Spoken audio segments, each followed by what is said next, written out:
ভাইয়া, ভালো আছি। কোত্থেকে আগমন আপনাদের? আমি সেই নারায়ণগঞ্জ থেকে এখানে আসছি। নারায়ণগঞ্জ থেকে আসছেন? হ্যাঁ। বলেন কি, আসলে নারায়ণগঞ্জ থেকে আসছেন? আসলে আমি নারায়ণগঞ্জ কিভাবে আসলেন? কিভাবে, এখানে হচ্ছে আমার ভয় লাগতেছিল যে এখানে কি আদৌ বসা যাবে কিনা। 2-3 দিন আসছি, ঘুরছি, ভয়টা কাটছে, তো আজকে চলে আসলাম ফাইনালি। কি নিয়ে আসছেন আপনি? আমি আজকে পুডিং নিয়ে আসছি 3টা। এটা কি পুডিং আপনার হাতে? হাতে যেটা, এটা হচ্ছে আম দিয়ে আর হচ্ছে মিল্ক দিয়ে বানানো।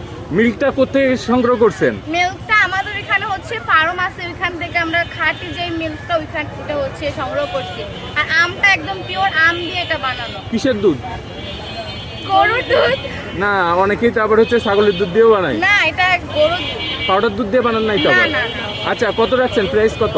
এক স্লাইস হচ্ছে 100 টাকা, আর ফুল নিলে হচ্ছে 400 টাকা। ফুল নিলে 400 টাকা। তার নারায়ণগঞ্জ থেকে এত টাকা ভাড়া দিয়ে আসছেন, এই যে মেকআপ করে আসছেন, এই খরচ উঠবে? জাস্ট একটু